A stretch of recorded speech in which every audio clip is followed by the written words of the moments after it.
ကျွန်တော်ဟာကုန်းလိုက်ပြီးတန်မိုး10ချောင်းကိုမျိုးချလိုက်တယ်ဒါပေမဲ့ပြန်ထမှာတင်ပြုတ်အန်လာပြီးပရိသတ်တွေအံ့ဩသွားရအောင်ကြက်ဥတလုံးကိုထွေးထုတ်ပြလိုက်တာပေါ့ကျွန်တော်ရဲ့ပြကွက်ကိုသဘောကျလွန်လို့ပရိသတ်တွေကပတ်စံအကျွေးစေးတွေနဲ့ဝိုင်းပေါက်ပြီးဆူချကြတယ်အိမ်ပြန်ရောက်တော့အမေကိုကျွန်တော်ကိုယ်လုံးကိုလှုပ်ခိုင်းလိုက်တဲ့အခါစောစောကပတ်စံတွေဟာကျမ်းပြင်ပေါ်ကိုတဖြောက်ဖြောက်နဲ့ကျလာပါတော့တယ်အမေပြုံးနေတာကိုကြည့်ပြီးသူမကိုဒီထက်ကောင်းတဲ့ဘဝမျိုးပေးရမယ်လို့ကျွန်တော်တနိဋ္ဌာန်ချလိုက်တယ်ဒါပေမဲ့ကြီးလာတဲ့အခါလမ်းဘေးပြကွက်တွေပြတာဟာပတ်စံတိတ်မရမှန်းကျွန်တော်သိလာရတယ်နာမည်ကြီးဖို့အတွက်တခုခုအကြီးကျယ်လုပ်ဖို့လိုအပ်လာတာကြောင့်ရဲရရှိကိုတွားပြီးရန်ဆလိုက်တယ်ဘယ်အချင်းထောင်ကမှကျွန်တော်ကိုပိတ်လောက်မထားနိုင်ဘူးလို့ကြုံဝလိုက်တာကြောင့်ဒေါသထွက်သွားတဲ့အရာရှိကကျွန်တော်ကိုထောင်ထဲထည့်လိုက်တယ်သူကကျွန်တော်ရဲ့ပါဇက်ထဲအထိတိတိကျကျရှာဖွေခဲ့ပေမဲ့ဘာမှမတွေ့ခဲ့ဘူးလူတွေအားလုံးထွက်သွားတဲ့အချိန်မှာတော့ကျွန်တော်ရဲ့တကယ်ပြကွက်ဆက်ပါတော့တယ်လေချောင်းထဲမှာဝက်ထားတဲ့တံမဏိတံမိုးကိုထုတ်ပြီးတောက်ဖွင့်ကထွက်ပြေးခဲ့တာပေါ့အရာရှိကတော့ဒေါသတွေပောက်ကွဲနေပြီးဒီတစ်ခါမှာတော့ကျွန်တော်ကိုတန်ချေချင်းတွေခတ်တဲ့အပြင်ပါဇက်ကိုပါတိတ်နဲ့ပိတ်ပစ်လိုက်တယ်သူကတော့အားလုံးလုံခြုံသွားပြီလို့ထင်နေတာတကယ်တော့ကျွန်တော်လက်ချောင်းတွေကတစ်ချောင်းကအတုဆိုတာသူမရေးမိခဲ့ဘူးအဲ့ဒီထဲကတံမဏိအပိုင်းစားလေးကိုထုတ်ပြီးဒုတိယအကြိမ်ထပ်ပြီးထွက်ပြေးနိုင်ခဲ့ပြန်တယ်သတင်းစာတွေမှာလည်းကျွန်တော်ရဲ့မယုံနိုင်စရာထွက်ပြေးမှုတွေအကြောင်းတခမ်းတနာဖော်ပြကြတာကြောင့်ကျွန်တော်ဟာနာမည်ကျော်မျက်လက်စရာတစ်ယောက်ဖြစ်လာခဲ့ပါတယ်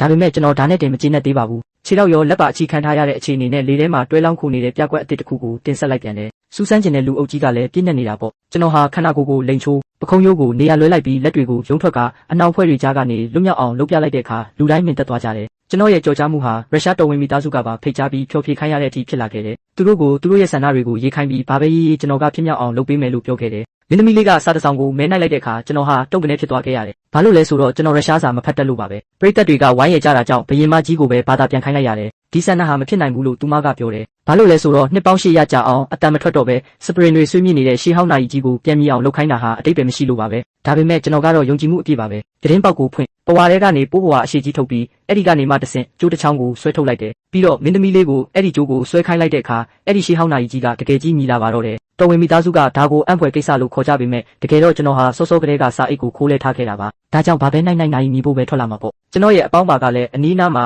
အတန်တိတ်ရန်ဖယ်နဲ့ပုံနေခဲ့တာမင်းသမီးလေးကျိုးဆွဲလိုက်တဲ့အချိန်မှာပဲသူကနာယီကိုလှမ်းပစ်လိုက်တာကြောင့်အတန်ထွက်လာတာပါအဲ့ဒီနောက်ဂျာမနီတော်ဝင်မိသားစုအတွက်လည်းတွားရောက်ဖျော်ဖြေခဲ့ရပေမဲ့ဘရင်ကတော့ကျွန်တော်ရဲ့တမယိုကြားပြကွက်တွေကိုသဘောမကျခဲ့ဘူးဒါကြောင့်ထူးခြားတဲ့ပြကွက်တစ်ခုထုတ်ပြဖို့လိုလာတာကြောင့်ဗိုလ်ချုပ်တယောက်ကိုစင်ပေါ်ဖိတ်ပြီးသူ့ရဲ့တနက်ပစ်စွမ်းရည်ကိုပြခိုင်းလိုက်တယ်ဘရင်ကအဲ့ဒီတော့မှစိတ်ဝင်စားသွားတာပေါ့ကျွန်တော်ကကြည်စံကိုဗိုလ်ချုပ်ကိုစစ်ဆေးခိုင်းပြီးတနက်ထဲထည့်ခိုင်းလိုက်တယ်သူချိန်ရွယ်လိုက်တဲ့အချိန်မှာကျွန်တော်ကပြစ်မှတ်ရှိမှတွားရက်လိုက်ပြီးဒီကြည်စံကိုတွားနဲ့ဖမ်းပြမယ်လို့ကြေညာလိုက်တယ်ဘယ်သူမှမယုံကြည်နိုင်ကြပေမဲ့ကျွန်တော်ကတော့ဗိုလ်ချုပ်ကိုပြစ်ခတ်ဖို့တိုက်တွန်းခဲ့ပါတယ်မောင်းကိုဆွဲလိုက်ပါမိခိုးတွေပျောက်သွားတဲ့အခါမှာတော့ကျွန်တော်ဟာဘာတန်ရာမှမရပဲမတ်တရက်နေတော့မှာပဲပြီးတော့ပါဇက်ထဲကနေကြည်စံကိုထွေးထုတ်ပြလိုက်တဲ့အခါလူတိုင်းအံ့အားသင့်မြင်သက်သွားကြပါတော့တယ်